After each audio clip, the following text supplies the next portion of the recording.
everyone. Okay, so it's time for yet another What We Read. It's another What We Read. We got a couple more lined up a little bit. It's been kind a of busy-ish reading month-ish. Yeah, I mean, I think that's only going to last until the end of October, personally, because yeah, once after the that, holidays, we're going to be busy with all the family holiday coming stuff. over. Yeah, it's going to be... Who knows what's going to happen then. But anyway, since we have a lot of books to talk about, we might as well dive right in. Let's get some electronic stuff going. Yes, actually, most of the things I'm going to talk about in the video are electronic, but the one exception to this rule is Our Wayward Faith by Gloria Chow. This is a book about Ali Chu, who is the only Asian in her small town in Indiana. And so in order to blend in, she kind of like tamps down on all of her cultural, quirks or identities, the food, the language, all of that stuff, until her entire worldview is shaken apart when another Asian, another Chinese American, moves to town. His name is Chase, and they both start, forming a friendship, forming a relationship, and she finds suddenly that she's braver about, embracing this entire cultural identity that she's known all her life as a Chinese American. Problem is, when her mom finds out that she and Chase are actually developing a romantic relationship, she forbids them from seeing each other. And so a lot of family secrets and the rest of the story unravels as they try to figure out what the hell is the reason for the mom not wanting them to be together. And it turns out there's a lot more going on than they actually ever knew. Interspersed with Ali and Chase's story is actually excerpts from the story of the Butterfly Lovers, which is a Chinese legend. It's a very tragic love story, and it plays a pretty significant part in the outcome of their story. I won't tell you why, but it's definitely there. And here's the thing, in terms of exploring the themes of being someone who's in a minority culture in a primarily, let's say, white neighborhood, the way Ali is in the book, it's interesting because that is something that a lot of us experience on a day-to-day basis. We're lucky enough to live in New York, and it's like a cultural melting pot over here, but individuals who live in smaller towns or smaller places where it might not be the same thing, they're definitely going to find something interesting about this story because there's both sides of the coin. There's the fearlessness of being, I'm the only one who's like this, but there's also the hesitation because I'm I don't want to be the full representation of this one culture for everyone here. And then there's also that it's easier just to blend in and to let it go and to, let it slide. So that part thematically is interesting, and I think even reading the story, it goes by quick. The problem for me was the execution. The pacing felt a little wonky. It feels like a lot of it is sped up, and then it slows down when it has to, and then it goes back to speeding up again, and for me that just never works. I also just feel like it tried to do all of these things, but didn't quite successfully manage to catch me at the beginning and then drag me into it so that I would feel very immersed and very invested in the outcome of this story. I kind of had an idea of how it might end. It didn't play out the way I thought, which was good. That's a good thing. But overall, I was kind of just I feel like it wasn't engaging me enough to make me want to keep reading, even though it is at its core just a very well plotted story. It's just the way it was actually written, not my cup of tea, which is a shame. So would I recommend checking this out? If you're intrigued by the idea of it or you're interested in that particular thematic exploration, maybe, sure. If, on the other hand, you're kind of on the fence about it, I would actually suggest reading her first novel, American Panda, because I enjoyed that one way more. So, yeah, those are my thoughts on this one. And then the next two books I'm going to talk about are part of a series. They're Covet and Crave by J.R. Ward, and they're both part of her Fallen Angel series, which I'm reading with Rachel from Hello Chelly. It is all about this man named Jim Heron who's been tapped to basically try to guide these 7 individual souls to redemption while competing against a devil who is trying to lead them the opposite direction. And this is actually going to determine the fate of the world as everyone knows it, because if heaven wins, they get to take over the world, obviously. If hell wins, they get the run of the place. And so Jim Heron is the basic main character of this, but every single book in the series has a different couple as well that they focus on. So the first book focuses on a man named Vin and this woman that he falls in love with, and the second book focuses on a man named Isaac Roth and his lawyer who gets him out of jail. So I really like the theme of the series. I am a sucker for stories about angels and demons and them fighting over the fate of the world. I think that's very interesting, and I think what she's trying to do is also try to thematically include the 7 deadly sins in the story. It's just interesting, and all of the individuals in the book could go either way, really. They could either be swayed to the good side or swayed to the bad side, and it's really interesting to see how she makes that fight happen between them, because sometimes it's so subtle and you don't realize that that is the thing that they're kind of a power actually play. struggling with. So it's very interesting. It also gets very dark, so there's a lot of like drugs, alcohol, sex, all of that stuff. This is adult urban fantasy, and it's J.R. Ward.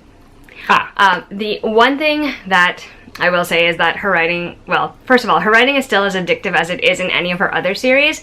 I think it just will drag you in and you'll just be like, okay, got to read it. The one thing that I do not love about the series so far is that every single book has insta-love in it. Instant attraction, fine. Cool, I could deal with that. Instant chemistry. Or like, and maybe like getting to a point where you're like, I could be in a relationship with this character, sure. But in both books, it's been like a week and change maybe, and they're all like, I love you. Forever. Like, deeply in my bones. That and I'm just like, I heard her complain about it, that's why I'm saying. I don't know how much I believe in that, so I'm just like, I believe in. I mean, it can happen. Relationship and chemistry. It can happen. And it can happen, and I guess like in a world where angels and demons actually exist. Sure. Fine. But like personally for me, I'm just like, it doesn't feel quite as authentic as some of the other books that she's written have and other couples that she's written have, because it happens so fast. Everyone else, like, it takes way longer for everyone to be like, get their butts out of their heads out of their butts and like figure out that they're in love with each other. You know what I mean? So that is my one thing about the series, which is why I don't quite love it yet as much as I love the Black Dagger Brotherhood series. But I do have 4 more books left, so we will find out. I, on the other hand, finally finished, well, at least from Marvel Unlimited, everybody, whatever existed from now, like 6 months ago backwards, I finally was able to catch up with Jason Aaron's run on the Avengers. There are about 3 volumes in here. The first volume is called The Final Host, the second volume is called World Tour, and the third volume is War of the Vampires. Now, we're going to get to that in just a bit.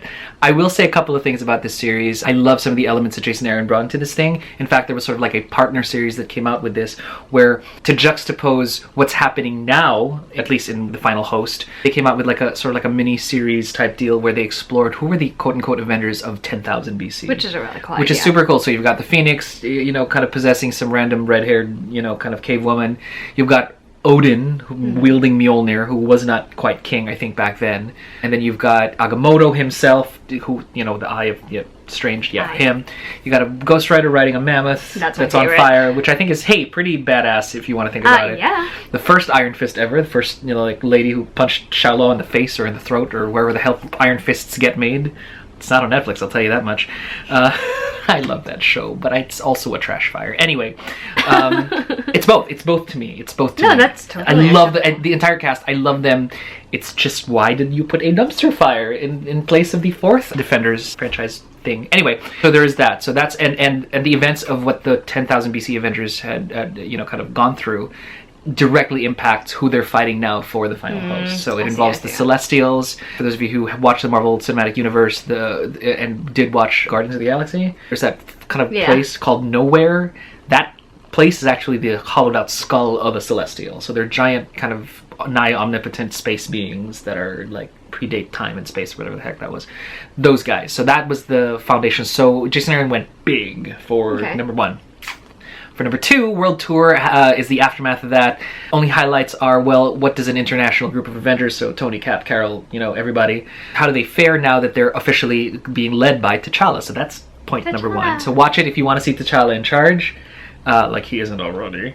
Wakanda forever. That's what you watch. That's what you read it for. You also read it for a little snippet by the Winter Guard. The Winter Guard are like the Russian sort of superheroes. You'll identify a lot of them, but my favorite one is Ursa Major. He is a giant, drunken, vodka-loving bear who will rip people apart with his teeth. Sounds fun. I love him so much. You can't work with him. He's just, there's no working with him, and that's why he's the best. So read it for that. And then it gets really, and because we need to bring Blade into the picture, War of the Vampires. Now, to be fair, they wrote a tasteful, I want to say, Dracula arc. Yes, Dracula. I said it out. Even I'm just like, really? That's who the Avengers are up against? Dracula right now? Dracula. Yes. Right, so Blade's in the mix now, and, you know, some really crazy-ass vampires, and Dracula actually pulls some pretty crazy stuff. If you think of the moves that Dracula pulled in this one, you're like, boy, I guess this is the new bad guy now, and he's pretty cool and scary. It's just, why is he only just cool and scary now? And Dracula, there's a stigma to that I just can't take seriously, because Dracula. I mean, it was, at least in Buffy, when they did Dracula, it was sort of ironic and funny, and it's like Buffy goes, "Get out." It's like, yeah. So on the flip side, and to sort of kind of wash that kind of aftertaste out, I also read volumes 1 and 2 of Mariko Tamaki's run on X23. So for those of you who have watched the Logan movie, there's a tiny little girl there who had little claws poking out of her, and she murdered people. I love her. That's Laura. And you say I'm the only one who loves murder babies. Well, I have one murder baby, and you have like several. So that's true. Anyway, so Laura's grown up in this one. She's X23. She's since retired the mantle of Wolverine, since Wolverine finally came back to life, because that's what happens in the Marvel Universe. I just remembered. But what makes this shine is Mariko Tamaki's writing. She has to work with what she has to work with, right? Her first TPB for X23 is called Family Album. It puts Gabby and Laura. Gabby, by the way, is Laura's clone. She is the tiny little kind of clone of Laura, and Gabby. I think either she is named Honey Badger in this one, or she is eventually named Honey Badger. Or she was probably named Honey Badger prior to this, but that's pretty much her deal. And she has like the one claw and a bright personality, and she can also murder you where you stand. My favorite. So, and she doesn't do that anymore, mind you. But and she mostly hangs around Jonathan, their pet Wolverine, when she's not going on missions with Laura. They come face to face with the Stepford Cuckoos. They are Emma Frost's clones that are also, so it's a clone off basically. They do some really crazy stuff that messes everything up, and Laura is like, "We cannot have this. You guys are crazy. You've got some Emma Frost going on for you, but not in a good way."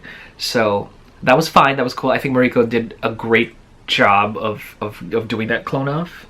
It's so much so that I think she decided to double down, because the next X23 volume was called X Assassin. More clones. Only this time, and that's a theme, I guess. It works. This time, some rogue whatever biotech experiment company that had some of Laura's corrupted DNA decided to create a bunch of disposable assassins that don't have the healing factor of her X gene, but have basically everything else: the murder instincts, the crazy fight skills, and it's up to them to sort of put a stop to that crazy robot clone mutant army thing. So yeah, so watch it. So read it because you love X23. You will not be disappointed. Read it because you love Gabby. You will be so fulfilled. And read it because you're a Mariko Tamaki fan, and anything that she writes, recently has been like gold. I want to say, and that's pretty much that. 2 more ebooks before we end this What We Read. So first is a recent release. It's called The Play by Elle Kennedy, and this is the 3rd book in her Briar U series. This book in particular focuses on Hunter Davenport, who was kind of a fuckboy in the last couple of books. To him, he correlated that with like how well the hockey season went for him and his team, and so he's taken a vow of celibacy for this entire season. Like I was saying, Hunter takes a vow of celibacy because he wants to be the best possible captain he can be for his hockey team, and for them to do well this season. And it's going pretty great for him. And on the flip side, you have Demi, who is in a very committed relationship and has been since she was about 13. And these two end up partnering together for a psych project. As they get to know each other, they form this friendship, and it's great and everything. And then eventually things might happen. ... I'm just gonna leave it at that because it's a contemporary romance, guys. And it's honestly, we all expect the HEA for this story. And to be fair, it was a really cute story. I think I liked it probably just as much as I like the chase. I thought it was fun. I loved seeing all the familiar faces from the Briar U series and the Off-Campus series show up every now and then. And I also thought that Hunter and Demi had some great friend chemistry and then actual romantic chemistry, because it just made sense for them to have this sort of connection between them. What I didn't particularly like about this installment is the direction it takes towards the end of the story. I don't know. I like some of it felt like it was a little too much drama and thrown in just for the sake of dramatic tension. And for me personally, that's not something I generally like in my romance when I'm not looking for that kind of romance. Romance readers will know what I mean. Like, if you're in the mood for it, great. If you're not quite looking for it and you didn't actually expect it to go there, kind of can be off-putting. But still, Elle Kennedy's writing is still as addictive and as fun as her other books have been for me, and I definitely enjoyed The Play. I read it so quickly, and I definitely need more of these people, so come on, give me more, give me more. Ha! And the last book I'm going to talk about is Song of the Crimson Flower. That one is by Julie C. Dow. It is her 3rd novel, and it's set in the world of the Rise of the Empress duology, except that it's in a completely different part of that world. So it's about a poor physician's apprentice named Bao and a wealthy nobleman's daughter named Lan, and Bao confesses his feelings to Lan. She spurns him, so he decides to leave. It's not just the romantic spurning that, you know, encourages him to leave. There's a lot of other things going on there, but he decides to leave. On his way out of town, he encounters the witch that everyone talks about, who lives, like, upstream, and she curses him. Oh, she dear. basically puts his spirit into a flute. The only way to save him is to embark on a quest, and the companion that ends up coming along for this quest is the girl that might have just turned him down. And both of them will discover terrible. that there are a lot more they didn't know about each other. What I love about this setup for a story is that it's exactly like a classic fairy tale. That is exactly what would happen. Except for the friend zone part, which, by the way, is valid. It is. I really like the whimsy of it, and I think that, again, because it's a quest story, I was already predisposed to liking it because those are the types of stories I enjoy. Like, I love quest stories. Like, they just make me so happy to read. And I also really like this one because Bao and Lan are both enjoyable characters to read about. They're both struggling individually with things about their family situation, their pasts, their own relationship with each other. And it's interesting to see that brought to life on the page. I also love that there's a lot of like nods to Vietnamese lore and also the world of the Rise of the Empress duology. There are a couple of like new characters that show up here and there. Easter eggs, very nice. Yeah, very nice. it's real fun. I think it's a really quick and light fantasy read, and I would highly recommend it for people who are like maybe starting to get into YA fantasy and want something that feels like a fairy tale. Or if you've liked Julie's other work, then definitely check out this book. Those are all the books that we're going to talk about in this particular What We Read. We hope you enjoyed the video. If you have thoughts on any of the books or comics that we mentioned in it, please feel free to leave them down below, as well as let us know what you happen to be reading right now. Alright, we'll see you guys with another video soon. Bye!